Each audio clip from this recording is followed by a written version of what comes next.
First, I'm going to do something they tell all public speakers not to do. I'm going to open with an apology.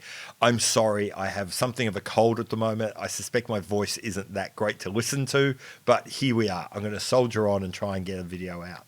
What I want to talk about is really a response to something Adrian over at Bark and Jack did about 2 weeks ago, where he tried to define what is and is not a luxury watch, and by extension, what is and is not a tool watch. I thought he was on a bit of a fool's errand, and actually I thought his definition of a tool watch, in desperately trying to find a way to squeeze a $10,000 Rolex into there, was coffee-snortingly laughable. But you know what? I'm not going to throw a rock unless I'm prepared to give up my own definition, so that's what I want to do today.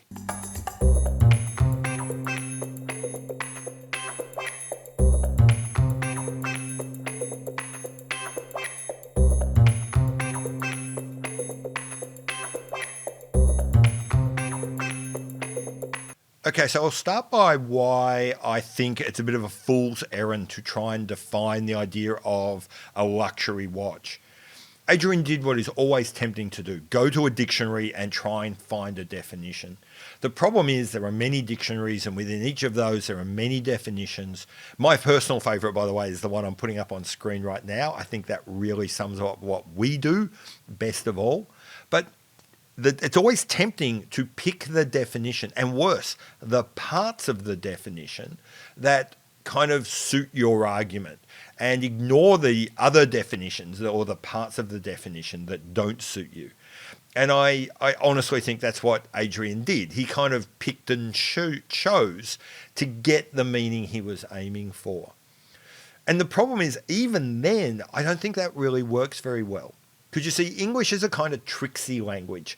Words often change meanings, not because of some technical language rule, not because they moved from the adjectival to the adverbial form, not because they were referring to a past tense versus present tense, but rather they change their meaning depending on the intent of the speaker. And I don't mean the usage, I mean the intent, the reason they're having the conversation.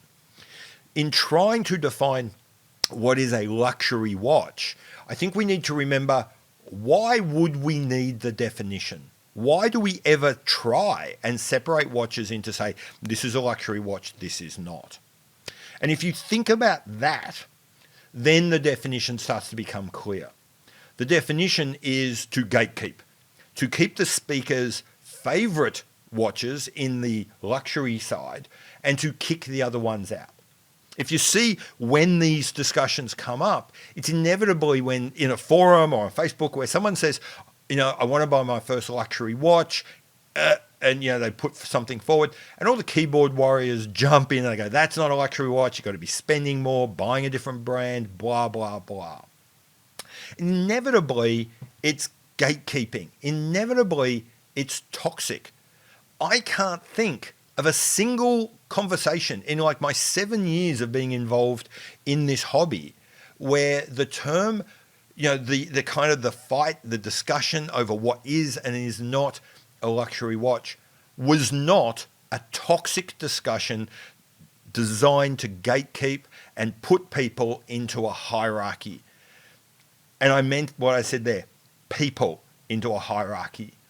And I just think maybe it's a term like the death of a Spinal Tap drummer, best left unsolved. Maybe the idea of what is a luxury watch is an idea that's just outlived its usefulness and we should just let it go.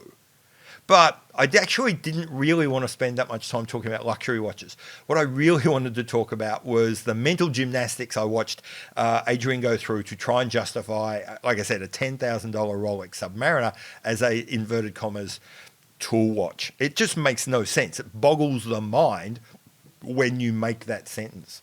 Now, the reason why we get there is because, a bit like the previous discussion, whenever we're trying to define something, there's always a temptation to put our thumb on the scale, to sort of shape the definition in a way that gives us the outcome that we want.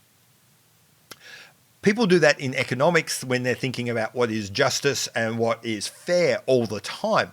John Rawls, a political philosopher, came up with a thought experiment to try and get past that, to try and remove people's kind of personal, subjective view of what is, in his case, what was fair.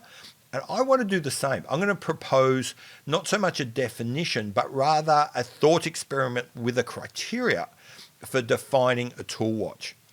The first element of this is to take ourselves out of it, except in one way. We're going to pay for the watch, but we're not going to get the watch. So this is my test. A true tool watch is a watch that we are happy for the government to spend our taxes on to give to someone else for free so that they can do their job and nothing else. And I'll add to that, not some, special forces guy who's likely to end up in a Marvel movie or something. Often the things that governments give to those guys are as much trophy as they are tool. I mean some meaningless peon in the middle of nowhere shoveling shit in the most unspectacular, never going to make a movie task. The watch you're prepared to have your taxes used to buy that guy a watch, that's a tool watch. My thinking is it probably tops out at something like a $15 Casio, but it might stretch to a $50 G-Shock. Anything else, as soon as you think you'd like to buy it for yourself, and as soon as there's a single scintilla of what we would like, what makes us feel good, no longer a tool watch. And the best way of cutting that out is to say, this is a watch you're spending your money on for someone else to get. Find that watch and you've got a tool watch. So anyway, that's the end of this video. I'll throw it back to you. A, do you agree with me that trying to define the idea of a luxury watch is inherently toxic and it's something we should leave behind? And do you like my definition of a tool watch?